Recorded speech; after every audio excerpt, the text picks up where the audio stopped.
ভারতে নামাজ পড়ার অভিযোগে এক শিক্ষার্থীকে গ্রেপ্তার করা হয়েছে। তার বিরুদ্ধে অভিযোগ, তিনি একটি বেসরকারি বিশ্ববিদ্যালয়ের খোলা জায়গায় নামাজ পড়েছেন। এছাড়া বিশ্ববিদ্যালয় কর্তৃপক্ষ ওই শিক্ষার্থীকে বহিষ্কারও করেছে। চাঞ্চল্যকর এই ঘটনাটি ঘটেছে দেশটির উত্তরপ্রদেশের মিরাটে।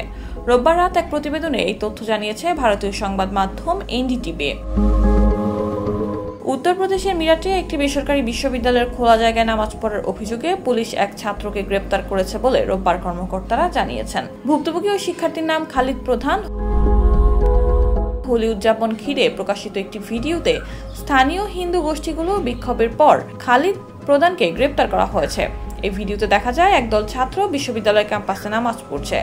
এনডিটিভি বলছে, এই ঘটনার জন্য বিশ্ববিদ্যালয় প্রশাসন খালিদ প্রধান এবং ৩ জন নিরাপত্তা কর্মীকে বরখাস্ত করেছে এবং ভিডিওটি আপলোডকারী খালিদ প্রধানের বিরুদ্ধে পুলিশি ও প্রশাসনিক ব্যবস্থা নেওয়ার দাবি জানিয়েছে।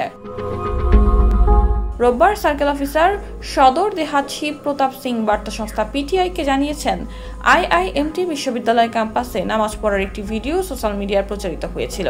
এরপর খালিদ প্রধানকে গ্রেপ্তার করে কারাগারে পাঠানো হয়েছে। এর আগে গত শনিবার গঙ্গানগর থানার এসএইচও অনুপ সিং বলেন, কার্তিক হিন্দু নামে এক ব্যক্তির অভিযোগের ভিত্তিতে মামলাটি দায়ের করা হয়েছে।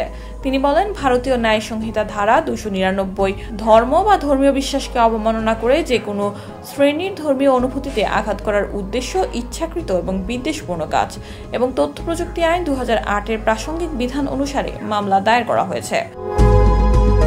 এর আগে আইআইএমটি বিশ্ববিদ্যালয়ের মুখপাত্র সুনীল শর্মা দাবি করেন, খোলা জায়গায় নামাজ পড়া হয়েছে এবং সাম্প্রদায়িক সম্প্রীতি নষ্ট করার সেই নামাজের ভিডিও আপলোড করা হয়েছে বলে অভ্যন্তরীণ তদন্তে দেখা গেছে।